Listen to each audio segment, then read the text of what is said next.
On today's episode, I'm joined by Sophie Baron, founder of Mamamade, a parent-centric, organic, plant-based baby food brand. Having just raised £1.5 million through their successful crowdfund campaign, Mamamade is making major moves in the baby food market. One brilliant idea with an insane amount of potential that all came from introducing Sophie's baby, Liba, to solids. Sophie is on a mission and her story is brilliant. So, without further ado, Sophie Baron. Oh, 100%. I'm much better at hearing no and realizing it's not at all personal. It has nothing to do with me. There's a lot of reasons why anyone might say no, and you can't be for everyone, and you just aren't.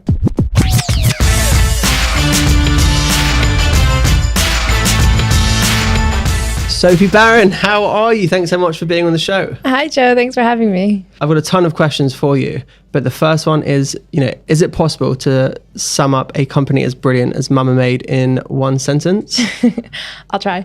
We're basically a support system for the modern parent. So we provide everything a parent needs, really to feed their children between the ages of 4 months and 4 years, but we couple that with one-to-one coaching, resources, and community. Brilliant. And so what's the story? How did it all start?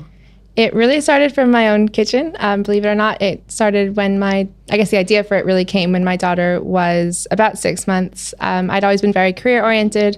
I was working at Vogue in the States. I came here and I did a PhD, and then I was head of operations for a tech company, and I had a baby, and I just completely lost my sense of self. And there was really nobody out there saying that it was hard, and there were no tools or resources that felt relevant to me as someone who was very career-oriented. And that really came to a head when it came time to introduce solids, that the options on the supermarket shelves were just really poor quality, very high in sugar. So I started to play around with the idea for Mamamade, mostly from my house over Instagram for a long time, and then really sort of gradually took the shape that you see today. I don't know about you, but when I go onto LinkedIn, everything that I see is all around entrepreneurship, but it's not just, starting and running a business. It's people saying, I've wanted to do this since I was 12, or I was selling, headphones at school when I was 13. That's the line that I use. But it really feels like, for the most part, if you haven't always wanted to be an entrepreneur, it may not work out. Whereas you had a really good career in fashion, and am I right in thinking you got to a point where you weren't particularly inspired by the people leading that industry? Yeah, my career has taken lots of twists and turns, and I definitely never had this dream of being an entrepreneur. And I think in a way my twisty turny non-linear career path was a source of a lot of insecurities until I sort of just embraced that actually I had a lot of skills that I developed from these various experiences, and those are all skills that I'm now using today as an entrepreneur. And I wish someone had said to me, it's not like yes or no, either or. You sort of take everything from your path and you apply that later. So yeah, exactly. I started out thinking I wanted to work in fashion and magazines and did everything I could, and I got my dream job at Vogue. And after a while, I was just like, why am I killing myself day in, day out, feeling actual burnout when there was no role there that I actually really wanted. So yeah, for me, entrepreneurship was never something I thought about. I'm definitely not starting a business, but I really see how everything I've done sort of is applied now at Mamamade. Mm-hmm. Amazing. And so when you were working at Vogue, were there any particular moments where you thought, what, this isn't for me, I can do something different? And do you remember the room that you were in? Do you remember the conversation that you had? I don't know. I think it was sort of a gradual buildup, as I think a lot of big decisions are. It's sort of like this moment where you realize, actually, why am I still doing this? Or, I was an assistant for a really well-known editor there, and I wasn't particularly good. And I was actually a really terrible assistant, and I still sort of cringe when I think about some of the things I did. And yeah, I think it was just why am I trying to be good at this job was sort of something that I kept coming back to. What I really wanted to be doing was writing, was interacting with people, was learning about, people creating amazing things in the fashion world and doing interesting things and the culture of it. And that wasn't at all what I was going to be touching if I were to go down this route, which, from assistant was editorial assistant to writer. It just wasn't on that path. And that's when I started to think a bit more outside the box of what I could do. Mm-hmm. And final question on, that part of your journey. You mentioned some cringe moments, some mistakes. Does anything stand out? So this was back in the day before Uber. And I really feel like I'm aging myself here, but it was before Uber, and we had to use a car service company called Big Apple Cars. And I still remember all the times I either got the pickup location wrong or the drop off location wrong. And I would just get this angry text message of where am I supposed to be? Because I'm not there. Or trying to get a car in a snowstorm going, at Fashion Week. So a lot of my sort of bad memories revolve around trying to organize cars, and maybe I would have been a much better assistant in today's world where I could have just ordered an Uber. But this was before that time.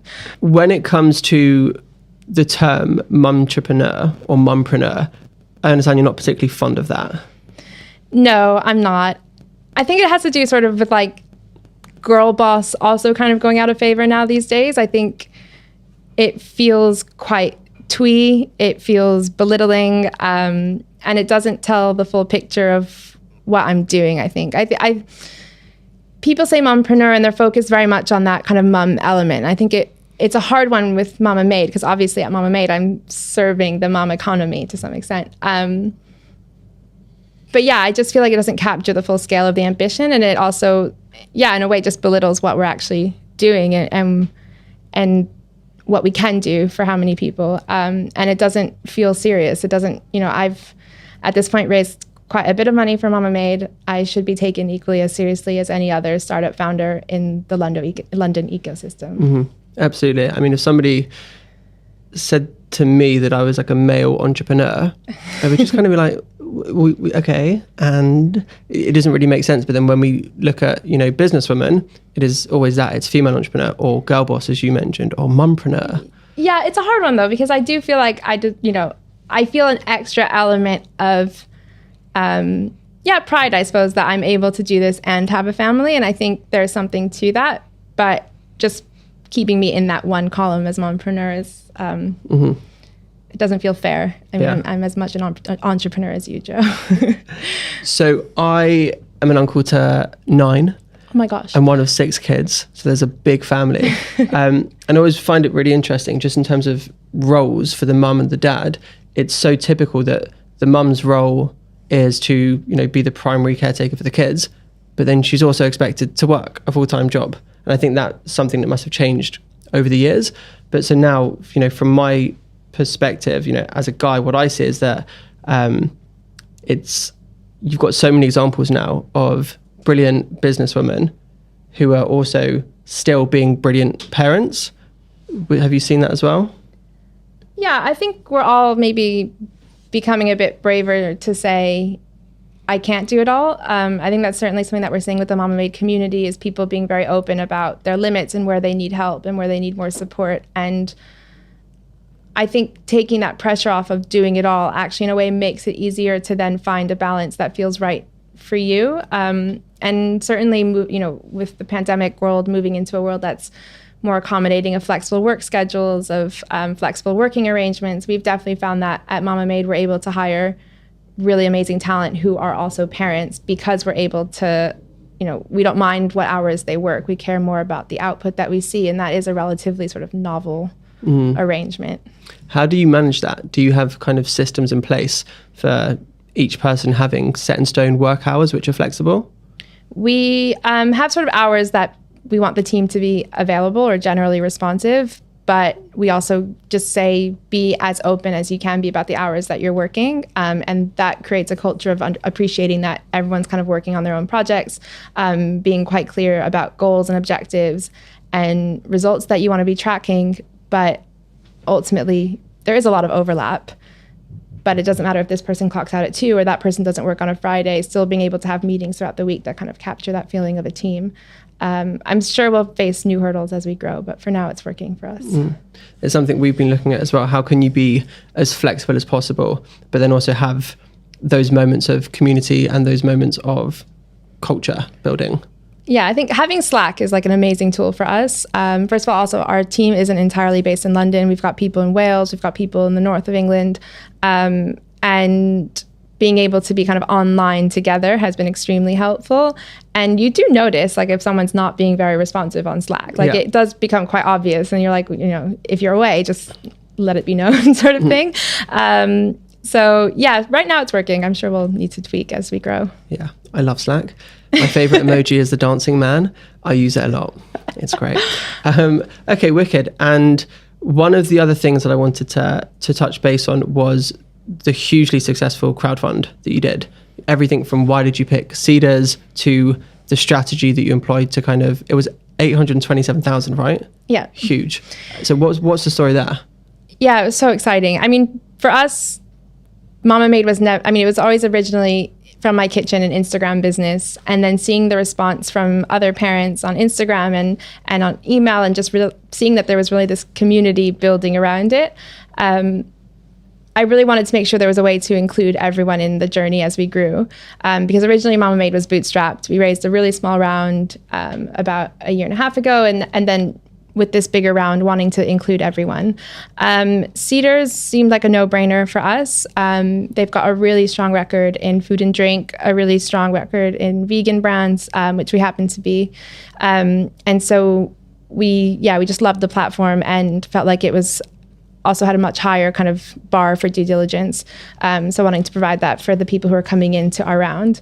And yeah, it was amazing to see the result. I think our original target was like 400,000, and then we closed at just over, is that right? Yeah, about double that. That's wild. It was crazy, and just really exciting to see kind of how many people got on board. I think it was over 300 investors in the end. Wow. And yeah, it's really amazing now to kind of be able to go even further with Mamamade and have our community be a part of it. That's wicked. That is so cool. So was there a minimum ticket size? I think it was maybe around £10, £11. So anyone can be a part of it. Yeah, exactly. And so that was intentional. Exactly. And for me also, having gone through the process of raising money, seeing how skewed it is really to middle-aged white men, there's not a lot of diversity in the investment ecosystem. And if you want to have diversity in business, you need to have diversity in investment. So Seedrs allowed us to bring on a lot of women, a lot of people from different backgrounds, and in a way that we wouldn't have been able to do if we were taking them one by one, because we would have needed much higher ticket sizes as a minimum. And what was that moment like? Do you remember where you were when you officially funded and then also overfunded to the extent that you did? So we hit our target in just about 24 hours, which was like such a relief. I think I was refreshing the page like every 2 minutes. I still sometimes will go to the Seedrs website just as like impulse to go to. I was so used to refreshing it. And then, we kept extending the targets and seeing people get so rallied around what we were doing and excited about the brand and wanting to be a part of it. It was a feeling of validation that I really appreciated. I think so much has gone into Mamamade, and there's been in Mamamade's history a lot of doubt, a lot of people wondering why we would need a product like this. You don't need to innovate on this sector. It's never going to work because it's only focused on parents and things like that. And just having that number of people say, actually, no, we do need this and we do believe in Mamamade. It was just an amazing feeling of validation. It's amazing. So you mentioned doubt there. Can you put me in that place when all you're hearing is, no, it's not going to happen, this is not going to work? I think raising my first round of investment was an extremely intimidating process, especially as someone who, doesn't have a background in business. I wasn't imagining ever going down this path of entrepreneurship. I even remember thinking, why would anyone ever want to raise money? We can just keep bootstrapping this thing and it'll be fine. And so it was a really intimidating process. And I'm sure I came at it very obviously as someone who didn't know what she was doing. And it was a lot of people just saying, no, I don't understand the opportunity. And I don't think I fully appreciated that a lot of raising money is just demonstrating the opportunity to the investors, letting them appreciate kind of the size of the market and the size of what we can really achieve reasonably. So I definitely came at it from the wrong way, but I think anyway, someone seeing a woman founder in a baby business in particular, it's not exactly like a juicy, exciting investment when you think about like NFTs and all these other big buzzwords going around. So yeah, it was a lot of no's, and you have to sort of learn how to cope with that. Do you find that now when you experience any type of no's, it's a little bit easier? Does it still touch you in the same way? Oh, 100%. I'm much better at hearing no and realizing it's not at all personal. It has nothing to do with me. There's a lot of reasons why anyone might say no, and you can't be for everyone, and you just aren't. That's a good way of thinking about it. Whenever I've got difficult situations with the team or with clients or with anything else, I see them as like these magical opportunities where I can essentially play tennis. And tennis is the opportunity to literally try something out, think it through, think, how am I going to communicate this?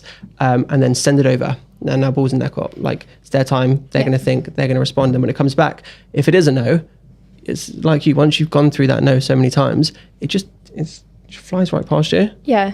And it has nothing to do with you most of the time. It's not personal to you. It's just circumstance, it's timing, it's whatever it is. And there are people who will say yes. And so it's just about finding the yes people. Mm-hmm.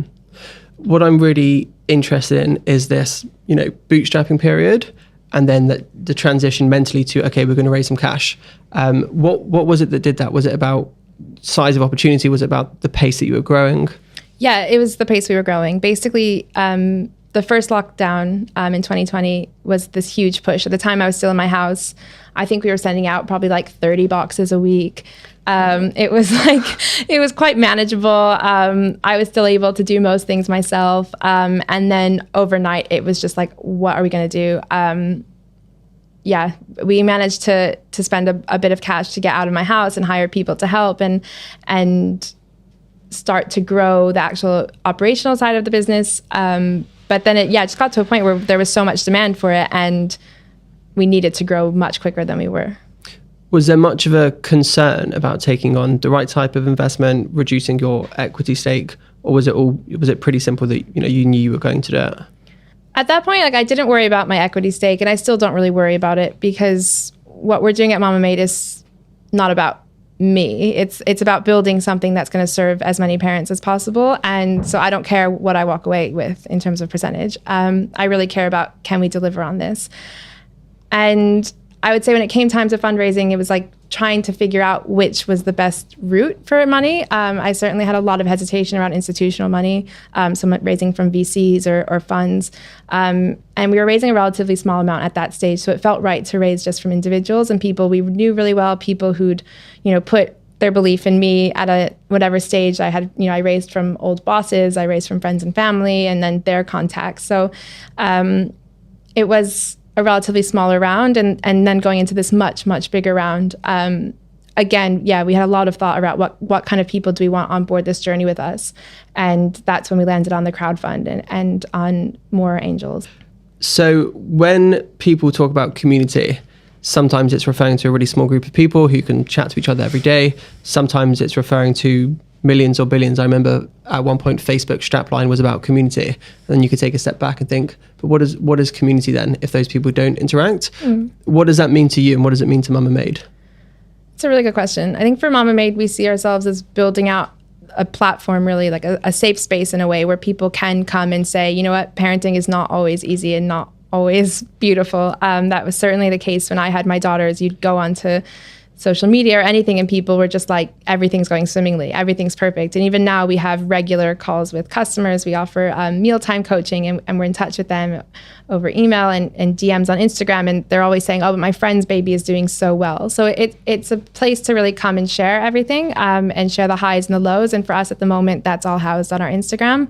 But we are certainly always thinking about how can we bring that into our own environment where people can interact in a much more organic way than they can on social. Have you noticed that there's almost a formula to encourage people to share and to be really authentic?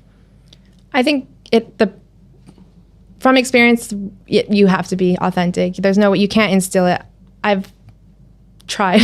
I've not tried, but you have to be authentic yourself. You have to be open yourself. So I've shared a lot on the internet, as you probably know, and I think that creates an environment of sharing, of people being happy to give their own experiences. So it's been a slow burning, growing community. Now we're about 40,000 people, but I would say it was just as exciting when it was 2,000 people. And it just comes from being open yourself. So I follow you on Instagram, I follow you on LinkedIn, and I see the content you put out there, and the amount that you share with people, and I see that and I think, whoa, she's cool. I rate that. That's wicked. And then I go into the comments and I see how much it means to everyone else. So it's clear. Take one look at any of your social media profiles. You are an inspiration to a lot of people. Thank you, Joe.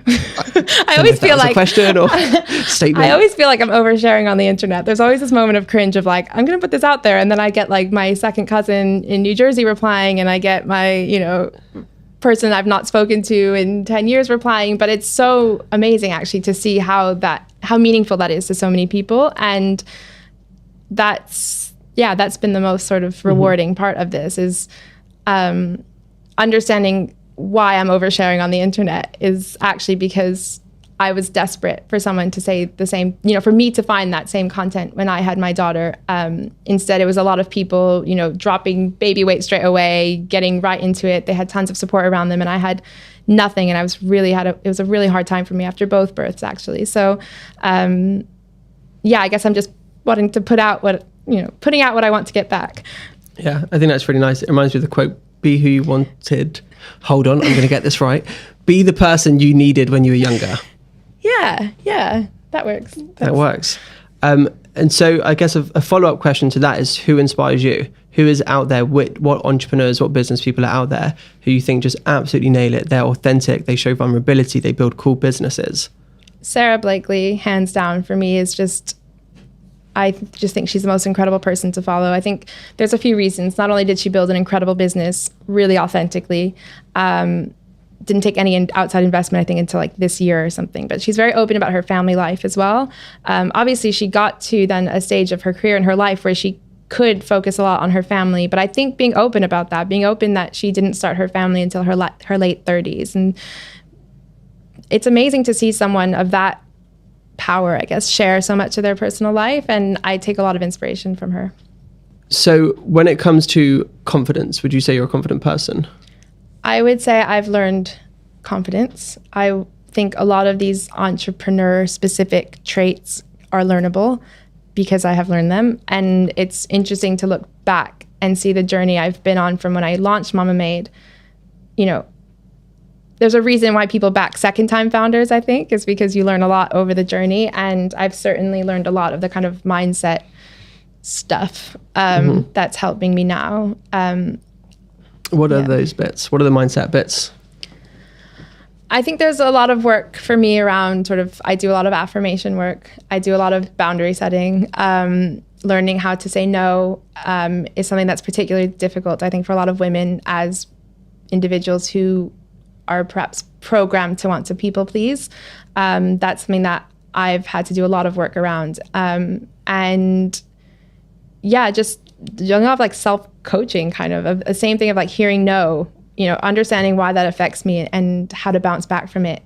It's all learnable. And I'm very grateful to have been surrounded by some really amazing entrepreneurs and mentors who've been able to kind of help me step into this role of a founder. So when you say affirmations, what are some examples? Oh, I've got like an app on my phone that flashes up like every minute. Things like, it's okay for me to protect my own interests over other interests. It's okay for me to say no. Even things as simple as, understanding that I'm not at pickup today for my daughter, and I can either let myself feel like the worst mother ever for that, or I can sort of coach myself to understand that it's okay. And it's a lot of sort of talking to myself that, it's okay for me to prioritize my own career when I know she's in good hands. Yeah, I love that. Do you say these things out loud? Do you say them to somebody? Do you write them down? I say them mostly to myself in my head. Yeah, that's nice. I think that's important. It's like, I think to be an entrepreneur and to hold the weight of, a mission in and of itself, and then an actual business, and then people and people's salaries. There's so much to that. So you've got to be the one to encourage yourself on a weekly basis, sometimes on a daily basis. And I remember this moment when I was at the final stages running the marathon, and I thought, oh, wow, I'm really gunning for myself here. And I thought, okay, actually, hold on a minute. I've just ran past my mum, my whole family, and they were screaming. They were making so much noise, cheering me on. And I just thought, wow, that's the kind of energy that I need to give myself when I'm not feeling good. That's an amazing analogy. And I just thought, because there's been so many times where I've spoken to some of our advisors who are, serious entrepreneurs. Take Christophe Patin. He started a huge toy company, sold it, worked in private equity, and then headed up Rubik's brand, who owned Rubik's Cube. And he turned around to me at one point. He's like, you don't need this person, you don't need that person, you don't need that person. What you need is somebody to have a call with you once a week and say, it's fine, you're doing a good job. And when he said that, I was like, no, I don't. I need an operations, or I need this, I need that. But then over time, when I felt myself kind of coming back and just questioning myself over things which just had no logic to them, I came to realize he was actually very right. Yeah. Like, you just need that sometimes. Everyone does. I say sometimes, that you have to sort of parent yourself. Sometimes you're saying the things that I wish, exactly, somebody else would say to me. But as a founder in the business, I'm the person who has to say that to myself. Exactly. So, it's imminently learnable. You just have to get in the habit of doing it. And how are things at present and right now in this moment? How are you feeling about the future of Mamamade? I'm feeling extremely positive. You've caught me on a very good week, Joe. Right. It's feeling really excited about the year ahead. It feels really good to have closed a round of funding and really be able to deploy it so that we can deliver on our strategy that we've been working on, and starting to see things come to fruition that have been sort of in the pipeline. So it feels like a great moment for having a new brand out there in the modern parenting space and the direct-to-consumer space. We're just excited to be riding this wave. Are there any new things you're working on that you're able to share? We are working on refining all of our recipes, we're launching some new flavors later this month or early next. And that's really just been in sort of conjunction with our community, people giving us feedback about things and wanting to be the kind of best that we can be in the market. So I'm super excited about these new meals coming out. We've got one finger food in particular that is like incredible. So just knowing that we're not only going to have the kind of service that people are looking for, but also, food that they won't be able to refuse. It's amazing. Exciting. That's really exciting. And if you were to, bit of an odd question, if you were to go back to the original kind of strategy brief that you put together and look at that now, have you followed it exactly, to the T, or have you kind of gone detours and then pivoted and so on? I think it's a really good question, because I think especially when you're in this kind of startup ecosystem, it's really easy to look at what other brands are doing and maybe want to emulate what they're doing or understand what they know that maybe you don't know. And there's actually been periods of we've tried to kind of overcomplicate what we're doing by creating these like complex, strategy, ideation funnels, whatever. But actually, for us, where we are right now, going back to the simplest thing, which is where our customers, they're on social media, and that's where we are. And really going hard on that and getting as simple as we can has actually, it's brought a lot of clarity to the business. It's brought a lot of clarity to everyone's objectives in the business, what we're tracking. And I guess that would be the lesson I've learned, is kind of, it's okay to do things very simply sometimes. If it's still working, then just keep going deeper on that. What advice would you give to a young entrepreneur? That's a good question. I can definitely speak specifically to women entrepreneurs who are maybe intimidated by the idea of entrepreneurship or intimidated by the idea of raising money. And to that, I would say the work is on yourself and understanding really well kind of like what you have to offer and doing that sort of work to build up your own confidence, because at the end of the day, that's sort of what matters more than anything, is how much you believe in yourself and your mission and your project. I would say everyone has an opinion, everyone has advice, but ultimately you need to listen to yourself and understand what it is that's driving you to deliver on this project. So if I were to then kind of flip that a little bit to then be able to go into more detail, if you were to be able to have a conversation to your, let's say, 19 or 21-year-old self about the future of your business, about the future of your career, at that point in the journey, what would you say? I was very much focused on what other people thought about what I was doing, and the decisions I made were often about either the optics or, was it something that someone would be proud of me for doing? Is it something that made sense given what I'd been doing? So for example, like taking a job out of university that lined up with what my studies had been. And I was quite obsessed, I would say, with making sure that what I did was something that other people could appreciate and respect. And I feel like I not wasted because I've learned, but if I could go back, I would say to stop listening to other people. It's so basic, but it's true. And it's really like you've got one shot of this, we've got one shot to live a life that is, meaningful to you, and it's not about anybody else. And I think that's true of entrepreneurship as well. You can look for validation from, for example, the investment community. I know I said I got, validation from having this crowdfund, but it's because I stopped looking for validation from investors and started looking for it from where it mattered, which was, my customers. It's from the people in the community of Mamamade. Those are the people that matter to me now. And if we go down to 10 customers, but they, live and die for Mamamade, then I'll still be happy. So it's understanding, who are you doing this for and why? Are there shortcuts to achieving all of that and, in yourself? Because I've found, I don't know, maybe you just have to go through a lot of shit to then get better at dealing with the shit. I don't know. I think sometimes if I had actually really applied myself to mindset work, 4 years ago, I might have cut out a lot of shit. But instead I was just not engaging in the exercises as well as I could have, or I just didn't believe that I don't know. It's a good question.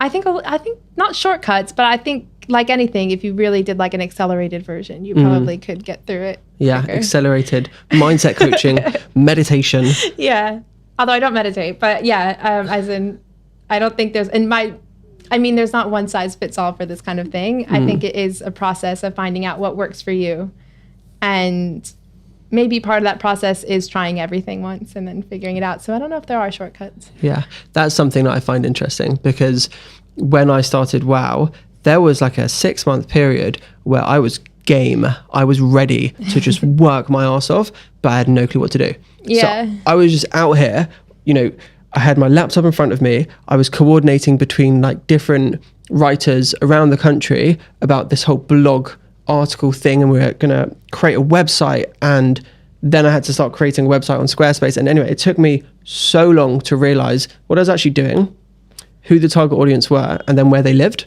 They weren't searching for personal branding online. It wasn't the same as it is now.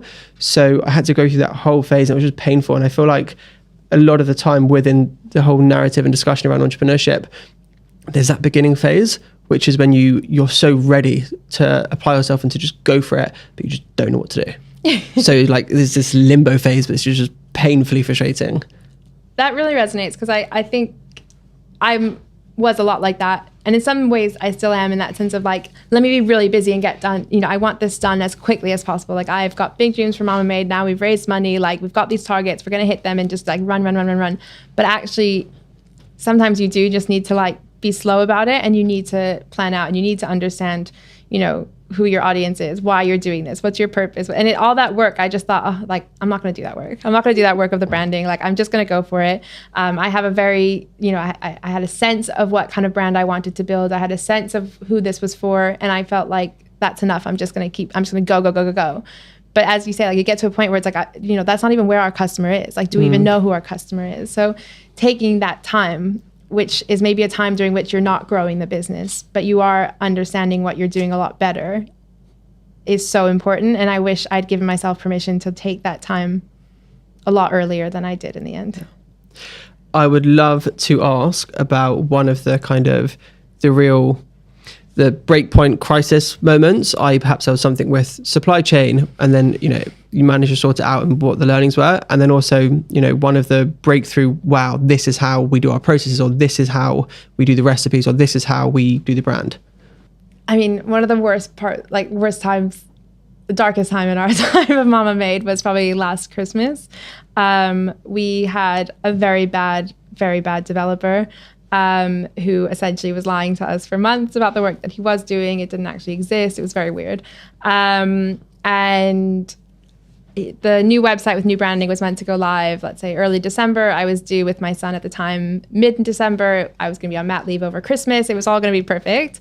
And essentially, Christmas came round. There was no website. There was still no baby. And eventually it just both coincided of the new branding, new website which launched, which didn't work. So there was a lot of manual processes involved to manage customer orders. And at the same time I was having my baby. So there's literally pictures of like us on our computers while I'm in the hospital getting birth, because it was such a hectic time. And I had a particularly unpleasant birth with my second and a very long recovery. And I wasn't able to work for the first few weeks.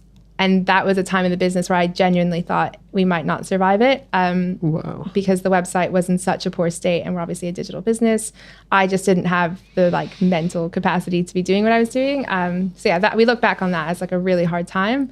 But we've turned things around, and we've gotten amazing team in place who we're learning from, which is really important.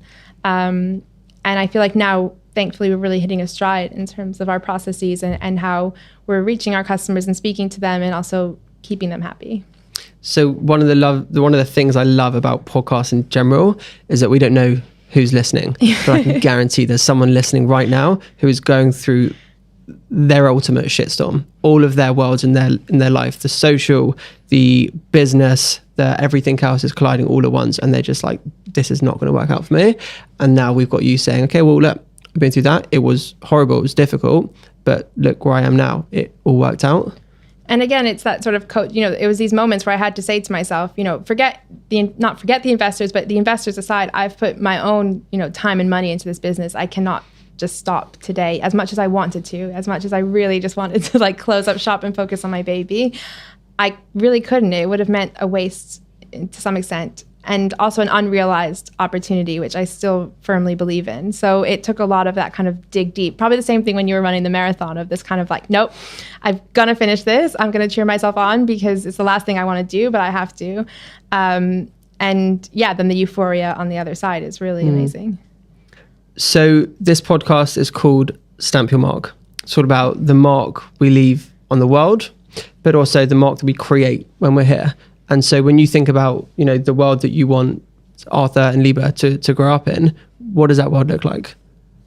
I always say I'm like quite happy that they're living in now in an age where, for instance, like body acceptance, my daughter is not going to grow up in the diet culture that I grew up in. They're growing up in a world where it doesn't, gender fluidity doesn't matter. It's just about who you are as a person. And I really hope that we just keep going deeper into that. And what that takes really are parents who understand how to raise children like that. And I really see that as part of our mission in Mamamade, is to support parents in raising children who are happy in themselves, who are content, who are happy in life, and not worrying about these things that I feel like my parents didn't know any better. It wasn't the same. They were so disconnected. I can't even imagine how my mom did it, without the internet, but she did. And we're in an age where parents can learn from each other, and I'm learning so much every day. And I think it's just creating a world where our children can just be themselves. And that's such an amazing thing. And if you had to say one kind of lasting bit of, legacy that you would hope to leave, what would that be? Even that, as like a woman, is sort of like, I'm not going to answer that question. It feels a bit like too high dreaming, but I think being able to open up the conversation about what it means to be a parent and to raise children, and being able to say in this country that it's not always easy, and it takes a kind of support that we don't always know where to find, but that Mamamade helps to provide it. And that's really why I'm doing this. And I hope when we look back at how Mamamade grew, that's kind of the lasting legacy. Absolutely wonderful. I've enjoyed this so much. Thank you so much for coming on the podcast. No, thank you for having me, Joe. Really. Amazing.